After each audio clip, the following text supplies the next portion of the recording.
Sure, gang, it is your girl Gugulethu Nyatsumba, usually to assist you to some. And today I am actually on 5FM Unscripted with your girl Karabo. Yes. To those that are at home, I hope you guys are well. And to those that are passing by, all right, I hope you like what you see. And you join the gang, please. I hope you like what you see. And you join the gang, and please. I hope you what you. And you join the gang, please. I can't do no small talk, no small talk. I'm not with the small talk. Can't be with the small talk. Welcome to another episode of 5 Unscripted with myself, Karabo Hobo, from 5 Weekend Afternoons. And today I'm joined by someone who's absolutely amazing, talented, gorgeous, Gugulethu Nyatsumba. Hey, girlfriend. AKA Sis GU. Yes. Huh? Yes. You're giving me all of them. I love that. Yeah. How are you? I'm good. I can't complain. How are you? I'm good. Yeah. So we are sitting with the YouTuber, podcaster, content creator. How does that feel? A little overwhelming, honestly, because I feel like at this point in my career, I've taken to other titles more than others, you know, more consistent in other areas. Yeah. But good, just knowing that when I do feel like I can create and want to express myself, I'm able to do so through many different platforms and ways. So yeah, good. Yeah. Overwhelming, but good. Overwhelming, but good. Yes. I want to go back to your childhood. How was growing up for you? What did growing up look like for Gugulethu? I love this question because I love my childhood. I was a naughty kid. Oh, really? Yeah, I was a good child, but a naughty child, to be quite honest. Okay. I think naughty in a very normal sense of the word. I'd always remind my parents that other kids are doing far worse. Like, Yeah. hello. But yeah, they were quite strict as well. But very active, very social. Loved to chill with my friends. Loved to be outside. Loved spending time at home. Loved to cook and bake with my mom. I am a water baby, so I was swimming every chance I got. And yeah, I was fortunate enough to travel with my family. So yeah, just very adventurous, very out there is what I think of myself, is what I'd actually describe myself as a child. And I enjoyed my childhood. I miss it, if anything. Yeah. Do you feel like there were signs in your childhood that led you to becoming the person that you are today? Were there signs? Yes and no. I think that I had always kind of been outspoken. I had always loved conversations. I'd always loved reading. I love literature. I was very good at drama. So, you know, those things kind of made me feel like, yeah. And I'd always say to my parents that I'd be in the entertainment industry, but I didn't think that I'd be in front of the camera. I thought I'd actually be behind the camera. Yeah. So I think what is different now is the fact that I'm very much the face of what it is that I do. And I'd imagine myself to be behind that. So yeah, being Papa. I think that's the biggest sign. Yeah, for sure. And then you started your YouTube channel, Uncomfortable Growth, during COVID. I remember I used to watch your videos and I resonated with a lot of things that you spoke about. Did you feel any insecurities or anxieties with putting yourself out there? How did that even come about starting the channel? 100% insecurities for sure, always there, always will be, always working past them and trying to show up in spite of them, honestly. But it came about because I was a student at UCT and it was my final year, and I had struggled significantly in my first year, and after my first year I was diagnosed with anxiety and depression. I was in denial a little bit. I was like, okay, it can't be that bad. Can't be. Surely I can still push through. And I was in Cape Town with the sole purpose of getting a degree. So I felt as if, although I had been diagnosed with anxiety and depression, I was not going to let it take away from what my goal was at the time, which was to get a degree. But as you can imagine, more time passed, I got worse, and I became a shell of a person. I deactivated my social media. In varsity, I had no Instagram, no Twitter, no nothing. I was just hermit the crab in my shell. And I got to a point where I really wanted to allow myself to value my voice, to share what it was that I was going through, to normalize the conversation around anxiety and depression, especially for varsity students. And that's where the idea of Uncomfortable Growth came about. It was the December before my final year, and I had deferred some exams. Which was 2019. 2019, yeah. I deferred some exams for the following year. And I was preparing for them. And whilst I was preparing, I was also fasting. And in my fast, I kind of got the name Uncomfortable Growth. And I didn't know what to do with it, but it was just really on my heart and in my head.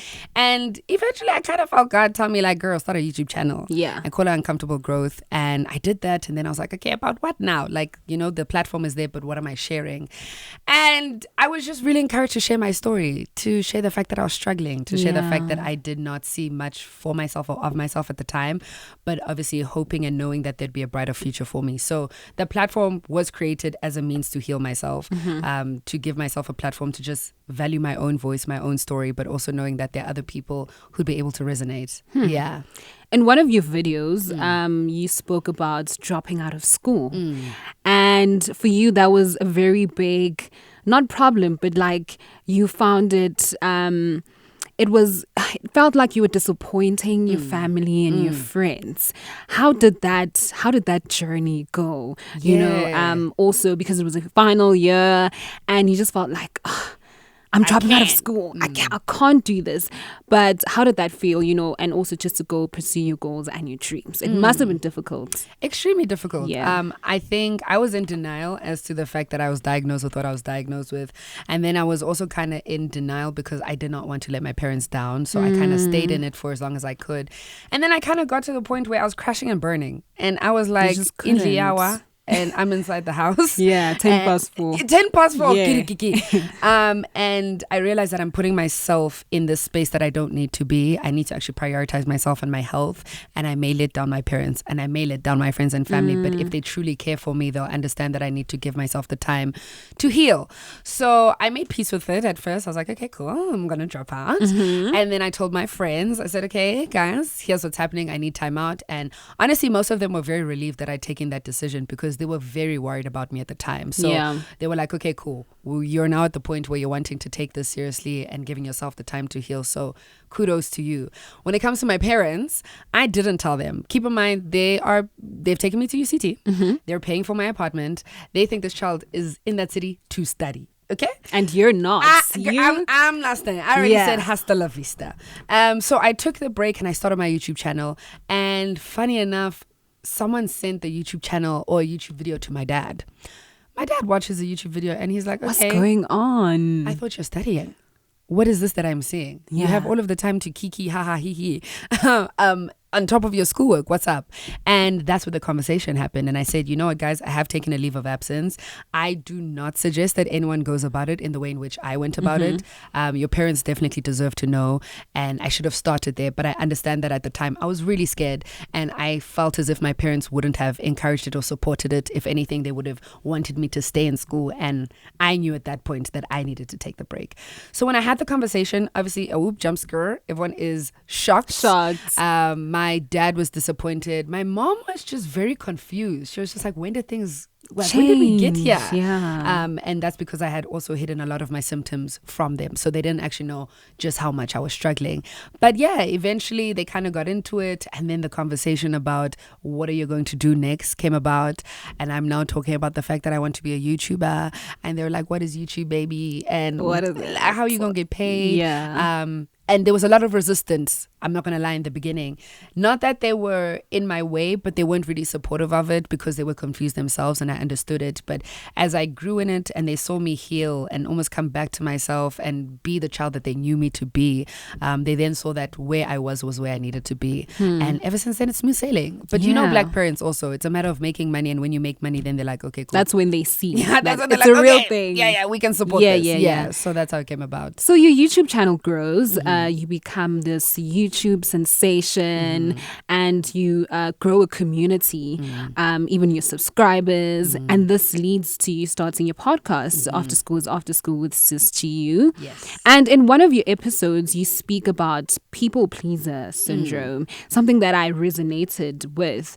Have you grown out of that? Have you unlearned some of the experiences that you speak about in your podcast?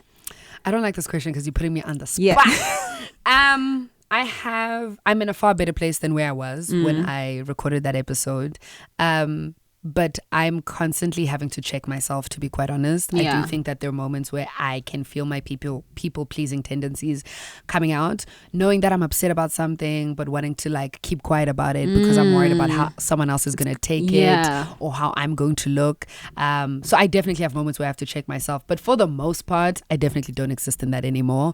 I've kind of really owned my truth, owned who I am. And there's been so much reception to that, to me being my most authentic self, that it often encourages me to stay in that lane, you know, to just be true to myself. And people will like you and people won't like you, and people will not like you because they just don't like you. True. And that's something I've come to terms with. So I'm in a better place for sure. But Yeah. I have moments.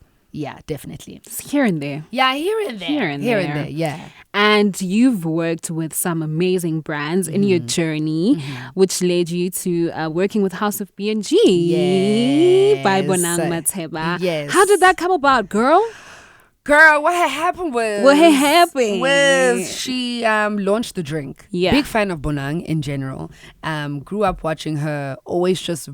I remember myself just always being very taken aback by her presence, by her talent, by what it is that she was able to do. The sky was the limit with her, and I could tell that. So I always used to draw my inspiration from her. So when she launched the House of B&G, I was like really within my drinking era. Yeah. So I was like, oh, okay, bubbles nyana, MCC nyana, let me Yeah. try it. I tried it. I really, really liked the drink, and I started buying it for myself and my friends. We started posting it here and there. She saw that I was supporting. She saw that I posted, and I think via that, she then obviously was like, okay, who is this girl? What does she do? And then she did her background check, nyana, and then she reached out to my manager, and we started this really, really cool working relationship whereby she has supported me with my live podcasting events, or just knowing that I can honestly hit her up if I do have a question regarding work or anything really. So yeah, it was very organic. I think I just shown her a lot of love, and she took note of it. Yeah, love it. Yeah. You looked amazing, by the way, when you were hosting the Thank B&G you. carpets. Was it the purple carpets? No, so there was the purple carpets, and then B&G had its own carpets. Own carpets. Yes, Yeah, yes. you looked stunning. Thank you. You killed it. Thank you so much. And I want to touch on the topics that you speak about on your podcast, even on your YouTube. Which topic is currently resonating with your life right now? Woo! Which topic is currently resonating with my life right now? Do you know what? I feel like possibly a topic I haven't spoken about yet. I really feel like I'm in a very different chapter of my life.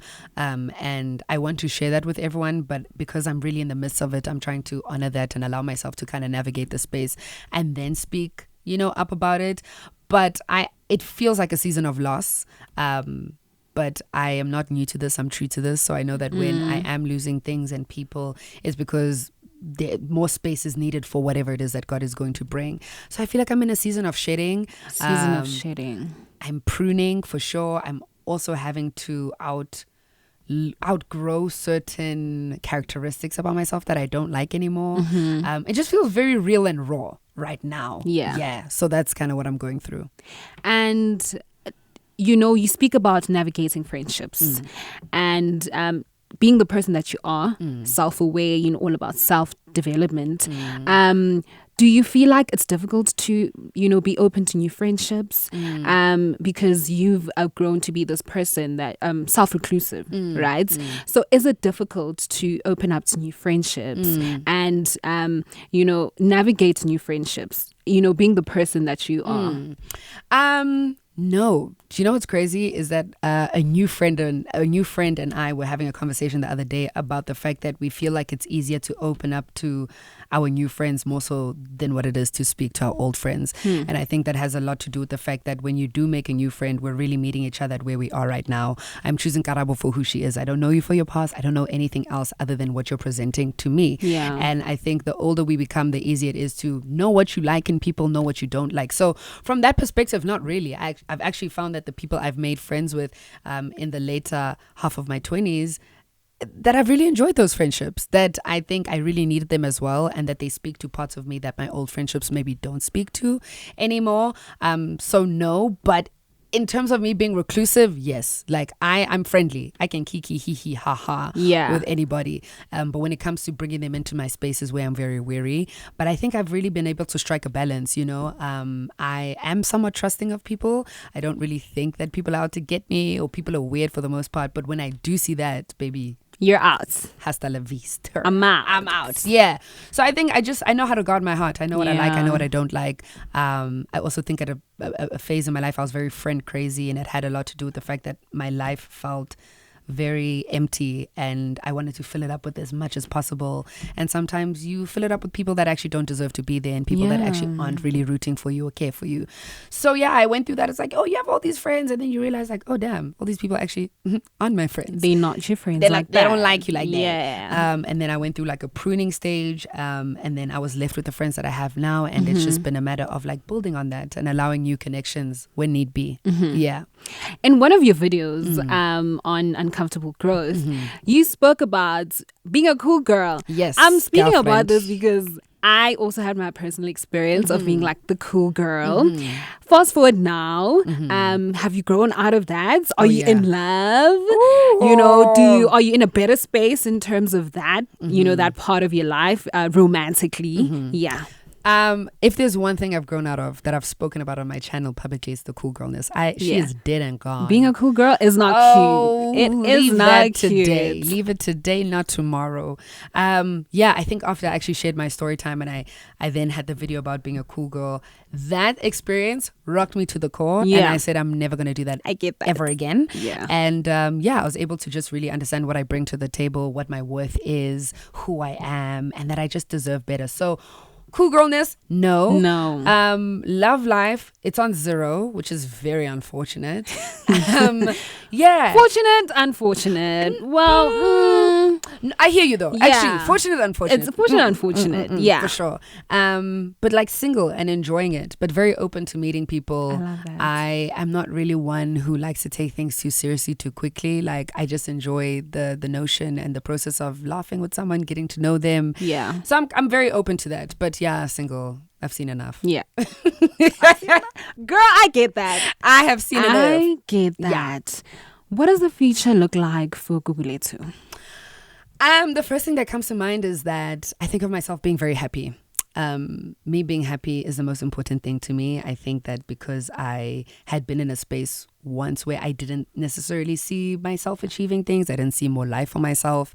My happiness comes first. So yeah, as long as I'm happy and I'm healthy, as long as my family is good, my friends are good, I'll be good. Career-wise, I have always said that I kind of go with the wind. If anything, my community is actually what has helped me get to the point at which I'm at. I didn't see podcasting for myself. It was the gang on YouTube that was like, start a podcast. Yeah. Started my podcast. They were like, okay, cool, do a live podcast. So it's actually been really cool to have a community that sees so much more for myself than what I do for myself. But yeah, I'm thinking talk shows, eventually write a book. Nice. I'd love to travel. I'd love for my podcast show to be international, for that to be like a traveling show, but to see the world. That's really it. I'm a simple babe. I want to see the world, make money and enjoy. That's it. Yeah, that's it. Honestly. Yeah. I would definitely buy that book. I think Thanks. your story is just one amazing one to tell. I think the whole world needs to hear your story. You're absolutely amazing. I love the work that you do. Continue being great. Thank you. Continue being the person that you are. You're such a bubble of energy. Thanks. Like, I you know, try when to you walked be. in, you're just like, girl, Yeah, you know, like, what's up? What's happening? What's up? What it do? Yeah. And also considering the fact that we've met before. Yes. So yeah, it's not the first time. Yeah, it ain't the first, and it's not the last time. It's not the last either. time. Yes. Also, before we started, I wanted you to do the intro, right? For the gang. Yes. You know, the gang. Yes. Yeah. You want me to do that let's for go. you? Let's Okay. Sure, gang. It is your girl, Gugulethu Nyatsumba, usually to assist you to some. And today I am actually on 5FM Unscripted with your girl, Karabo. Yes. To those that are at home, I hope you guys are well. And to those that are passing by, all right, I hope you like what you see. And you join the gang, please. I hope you please. like what you see. And you join the gang, and please. I hope you what you. And you join the gang, please. Yeah. It's a wrap, It's a wrap, baby.